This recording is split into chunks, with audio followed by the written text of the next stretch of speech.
The Coyote Twin, Vermilion's downtown theater. Providing entertainment Thursdays through Sundays.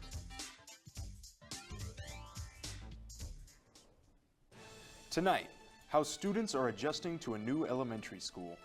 We'll have that and more coming up. Coyote News starts right now.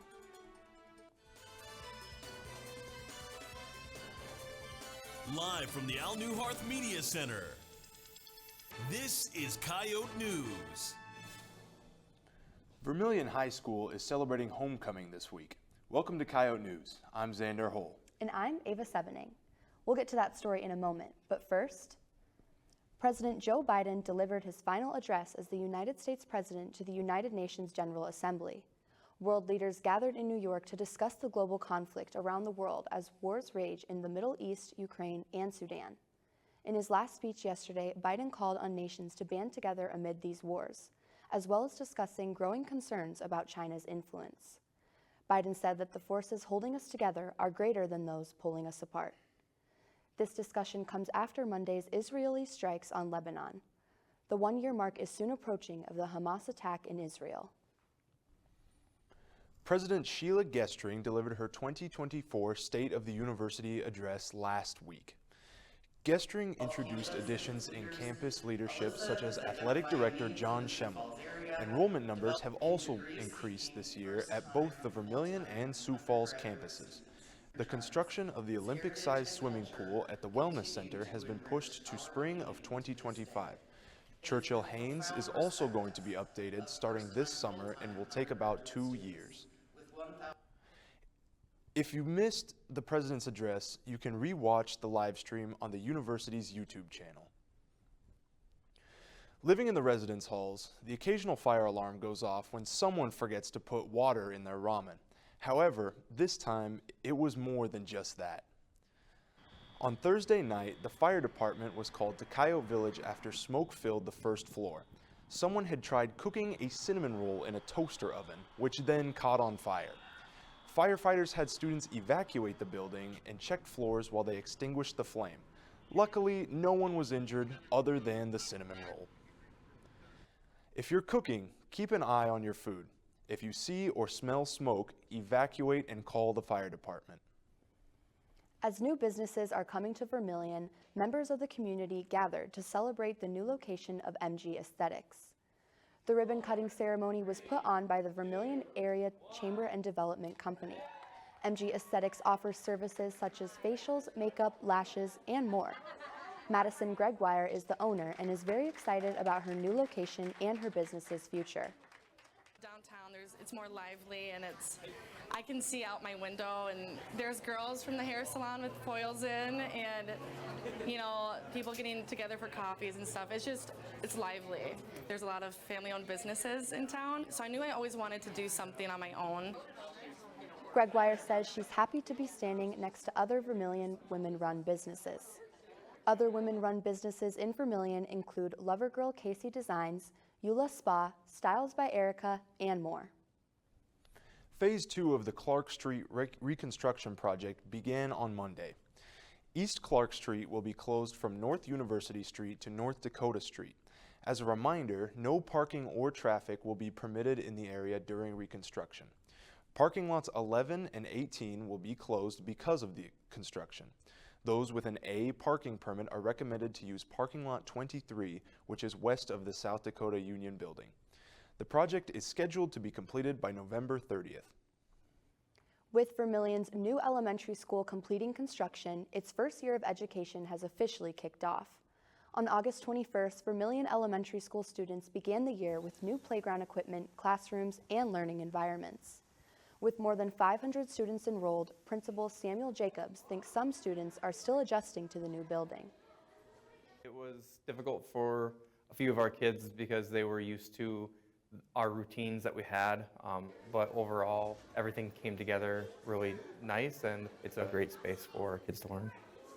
Jacobs is proud of his students' ability to adapt to change and has been happy to play an important role in student education for Vermilion. Along with the renovations to the actual space, the school also plans on implementing programs to bring children closer to nature. Moving on to Vermilion's high school, it's homecoming week. The homecoming parade will take place this Friday. Lakin Barta was announced as queen and Raleigh French as king during a coronation ceremony on Monday night. Parade lineup will begin at 1 and with the parade officially starting at 1:30. If you're interested in watching, the floats will head down Main Street. After the break, the Wolves get ready for opening night.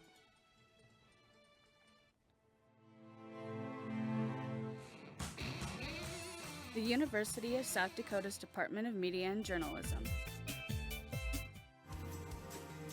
You're never gonna know. Fostering students' talent and creativity through the art of filmmaking. Share your stories. Bring your ideas to life.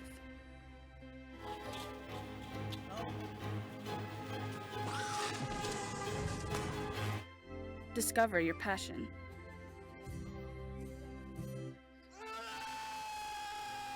Find your voice. This is Coyote News. The theater department's first show of the year opens this weekend. Coyote News' Sydney Colin spoke with the cast as they prepare for the show. Over in the Warren M. Lee Center for the Fine Arts, a group of students are preparing for the theater department's first show of the semester. The Wolves follows a league soccer team. Number 25 is played by Brooke Hilding and is the team's captain. For Hilding, this show is very stylistically different from anything that she's done before. We start with week 1 and we just go through like the basic warm-ups, and we're talking about the game and just anything that might come up during like a soccer warm-up practice. And then each scene just goes week by week by week, like you see different teams that we're facing and, you know, different challenges that are facing us that week. So Mackenzie Layson plays number 7 in the Wolves, who's known to be the alpha of the team. She's not the captain, but she's on top of the social hierarchy of the team. She's number 1. To prepare for their roles as soccer players, the cast came to school a week early and worked with USD's women's soccer team. We got on the field with them and like learned different like practices and drills, and then we eventually like played a scrimmage with them, which was really fun and exciting. All of the characters go through their own personal struggle throughout the show. Anxiety, self-identity, and injuries are some of the challenges that these girls face. She goes through, I'd say, quite the emotional journey in the show because, you know, she wants to play soccer and play professionally in college, and then she gets this debilitating injury that really puts her out for quite some time.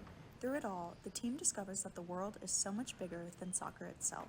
Take a step back, appreciate what you have in the moment, because you never know what's gonna happen. We are the Wolves. For Coyote News, I'm Sydney Colin. The Wolves' first performance is on Friday night and runs until October 5th. Local bands, artists, and community members came together this weekend for the Music is Alive Festival. USD Sound of Music and Vermilion High School bands came together and shared their performance to the community at Prentice Park. During the show, many local artists gathered to display their talents to the crowds in the hopes of spreading their name and earning new customers. Ava Rott is one of those artists who came out to the show to show the community her talents. It's really nice just to see art in the community, artists thriving here, and it's really fun to just be able to be around all of these great musicians and artists, especially like young people too. They see that and they look up to all these college students and high school students having it out there, and I feel like the community really appreciates that. For more information about the band's next performances, check out each of the school's websites. A variety of USD bands are combining together for a showcase concert. Jazz Ensemble 1, Symphonic Band, Concert Band, and the Sound of USD Marching Band will be performing their pieces at the concert. It takes place in Alf's Auditorium on Sunday afternoon at 3, and the performance will last 2 hours. This event is free and open to the public and will be live streamed on the usd.edu website. One USD student has written one act for the theater department and has recently come out with a movie. Coyote News' Parker Orr is live in the muck to learn Thanks, more. Xander. I'm with Johanna Ziegler to talk about her writing career. So, Johanna, how was working and writing the film Church? It was a very informative, very long project, but the takeaway is that I feel like I've completely transformed my skills in screenwriting and as just a creative writer in general. I mean, the project started when I was a freshman in college, taking inspiration from the Churchill Haynes Laboratory, because I thought what a funny name it was to be Churchill Haynes, and so I created a character whose first name is Churchill, and then it grew from there as a matter of like, well, what kind of person would carry a nickname like Church? What kind of person would have a personality to fit that name? And so I developed a short story, and then I reconnected with an old friend from film school who helped me create it into a short film, and it's just kind of blown out of proportion. It's completely taken off, and it's been so exciting to see it transform from something that's just been in my Google Drive to something that's now a half-hour short film that is kind of putting itself in conversation with cult classics like Napoleon Dynamite and Ferris Bueller. And we've been able to share this half-hour episode really with a lot of really supportive people. And I'm just so grateful to have even done it, and with people that are so talented and so kind. So yeah, it's been amazing. And then you've written 2 one-act plays for the University of South Dakota Theater Department. Do you have anything in the works this year with the theater department? Wow, I mean, you've done your research. I did. I wrote 2 one-acts and was able to direct one. I don't, at the moment, have plans to continue that for our one-act festival this year, just because I'm busy preparing to apply to grad school. But I mean, I have been in conversation with a playwriting professor last spring about potentially having one of my 10-minute plays maybe be incorporated into the one-act program this year, because they're kind of looking at restructuring it. But that's really at the discretion of the new student directors. You know, you always want them to have kind of creative control, and so if any of them are interested in working with me, I'd be happy to. But I'm grateful just to have the 2 one-acts that I did last year. So. And then as a writer, how do you fix writer's block when it seems to come to your mind? Pretty simple, actually. I put on a good Spotify playlist, and I take a very long walk. And I think by getting yourself out of the chair and putting yourself back into the real world, and I mean, for better or worse, eavesdropping on other people and exposing yourself to authentic human interaction, you're kind of defamiliarizing your notion of what people are and what stories are. And I think that helps me get out of the rut that I'm stuck in and maybe attack the writer's block from a new angle. And usually within like a day or 2, sometimes a week of doing that, that usually massages out the kinks and helps me move forward from the writer's block. Because I mean, when you're doing this professionally, you can't afford to let writer's block always be an excuse. So you got to keep going forward. So. Well, thank you so much for being here, Johanna. Live with Coyote News, I'm Parker Orr.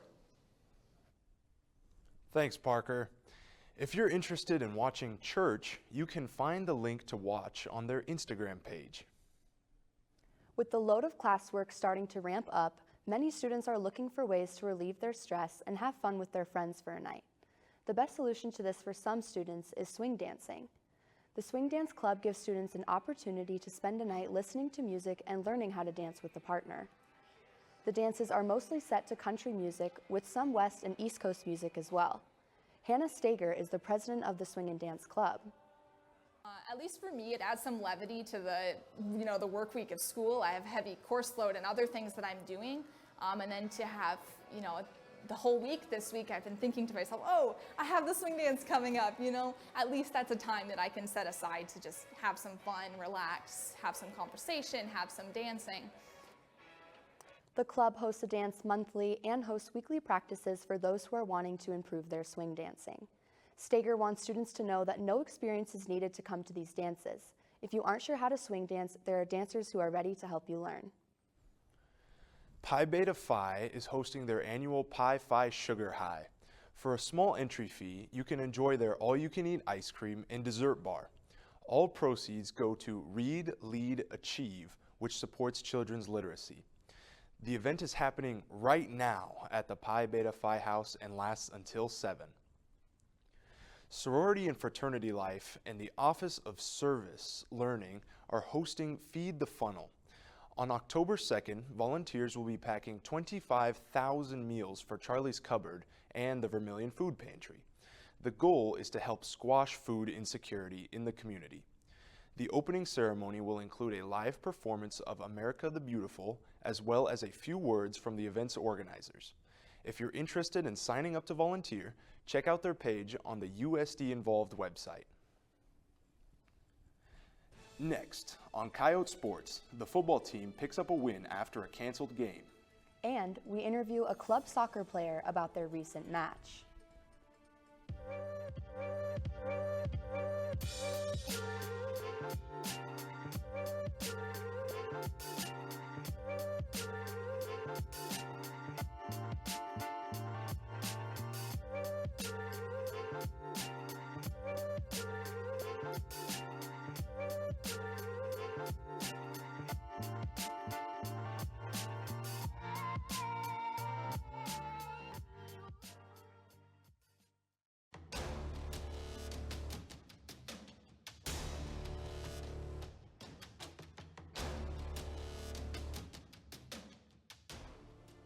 Day in and day out. From one field on to the next. Dedicated, restorative, and driven. To the American farmer who represents the roots of our country, we thank you for all you do.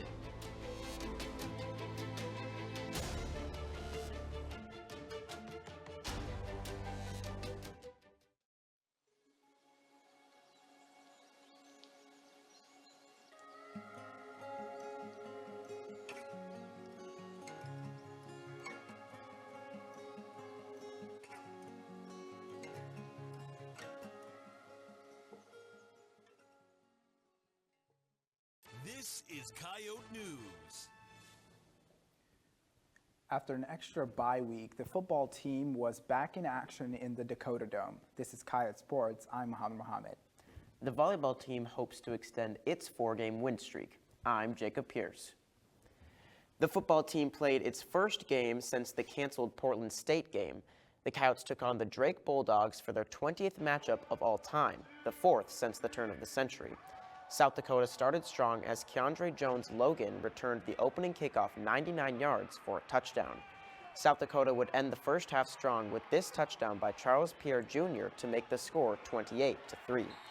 Both offenses slowed down in the second half, but Travis Tice scored his second touchdown of the day to make the lead 35-3. South Dakota would go on to win 42-3 to improve the 2-1 on the season, as Tice and Pierre Jr. both finished with 2 scores. The Coyotes have a top 20 battle in the Dakota Dome this Saturday as they face number 17 ranked Southern Illinois Salukis in the first Missouri Valley game of the year.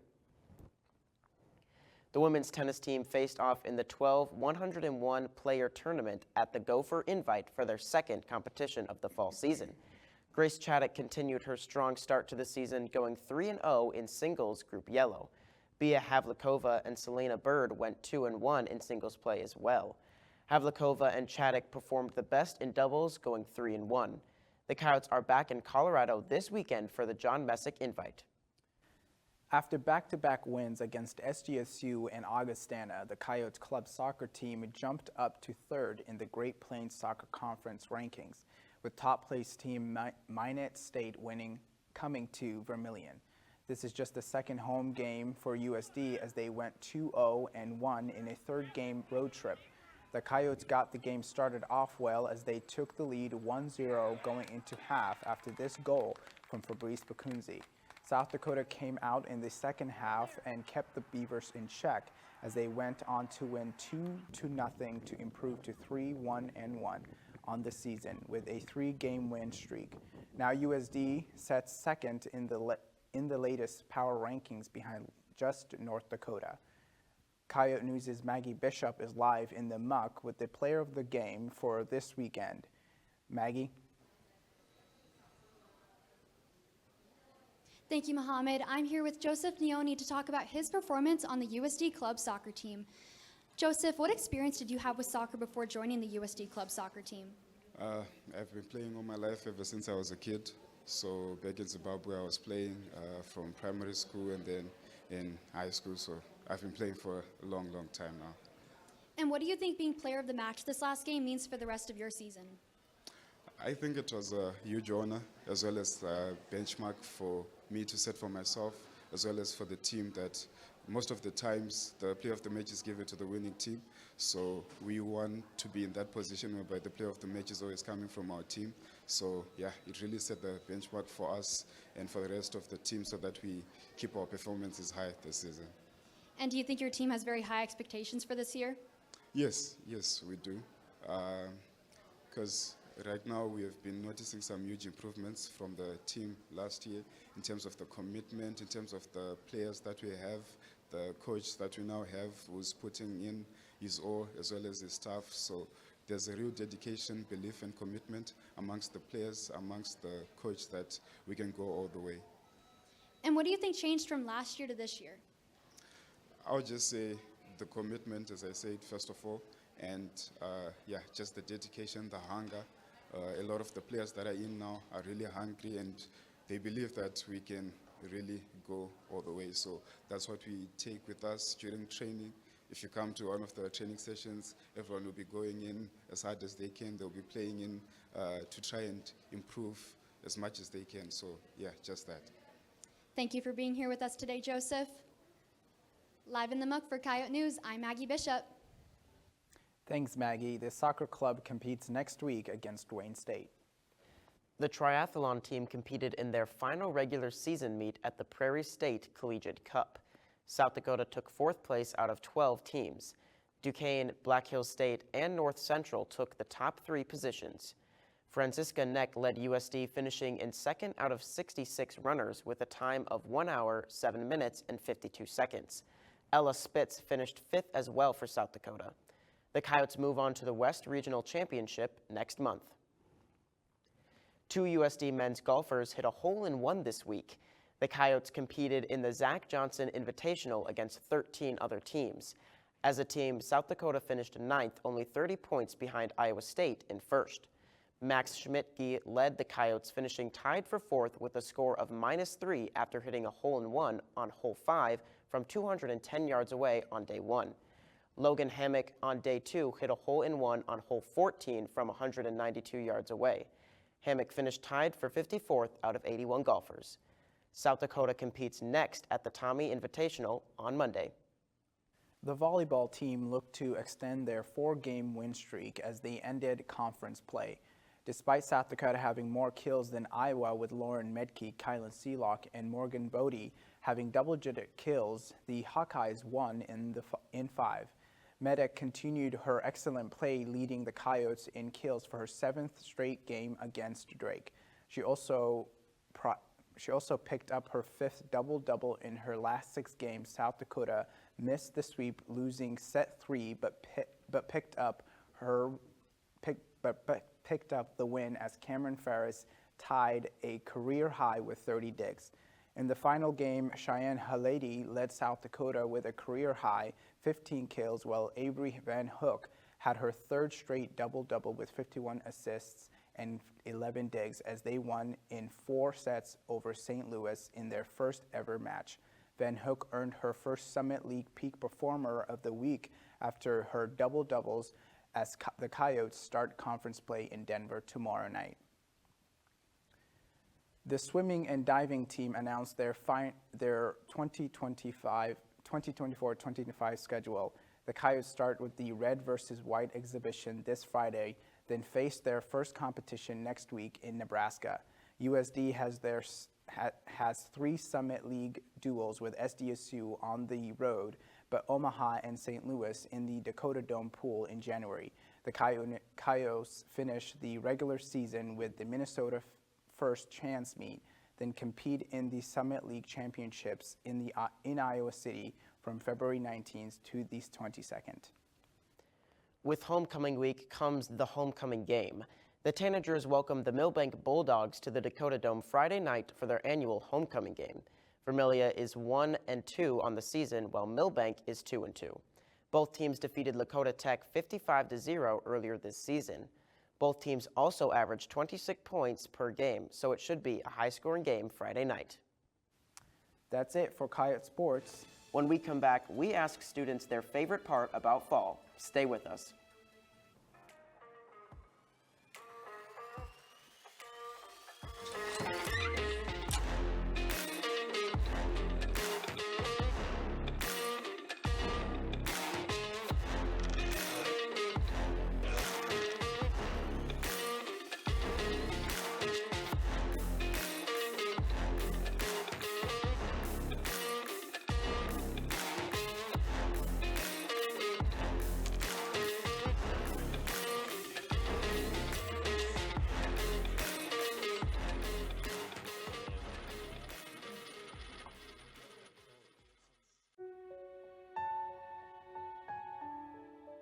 Do you feel tired and anxious at times? Do you feel like you can't focus on your school assignments? Exercising might be your solution. It helps you feel less anxious and gloomy. You can relax better and you suffer less from stress. You will get more energy, sleep better, and find it less difficult to remember all your courses. So move your body and be your own change. This is Coyote News. In Australia, a huge king penguin chick has become a social media celebrity. Pesto weighs in at 22 kilograms or 49 pounds at just 9 months old. This is the heaviest penguin chick that the Sea Life Melbourne Aquarium has ever had. His parents, Hudson and Tango, weigh 24 pounds each. Pesto weighs as much as both his parents combined. The penguin's fame has grown just like his size. More than 1.9 billion people around the world had viewed him through social media. Sunday marked the first official day of fall. We asked students what their favorite part about the season is. Here's what they had to say. My favorite part of fall is definitely Halloween, as you could probably tell. The food. Do I need a reason for that? It's food. Football. My favorite part about fall is like all the different fall flavors. Big pumpkin spice girly. I love sweaters, honestly. I like to cover up and stuff, so that's my favorite part, is it finally getting cold. The weather. I love the cool, windy weather. I really like when the leaves turn different colors. I just think it looks really pretty. Favorite part about fall is probably football games, because it's just fun to go to the atmosphere of the game and just have fun with friends at games. Football games, to hang out with friends. I think the weather changing and being able to wear fun coats. Favorite part of fall is definitely the cold part. I hate heat, so definitely has to be the cold. My favorite part about fall is when the leaves start to change and I get to go to the apple orchard and the pumpkin patch. I don't really have anything favorite about fall. I think fall sucks. The coldness, it's okay, but it's gross and there's lots of bugs, so I don't like it. What about you guys? What's your favorite part of fall? The pumpkin spice lattes, definitely, definitely. I'd have to say the clothes, just more cozy. Yeah. Yeah. I like spring better, but I would have to also say the clothes. It's cozy, really good. Yeah. I'd probably say my birthday. Coming up soon. And that's all for Coyote News. Pick up the volant for a look at the South Dakota Union's renovations. Listen to 91.1 for news updates throughout the week and for coverage of your USD sports.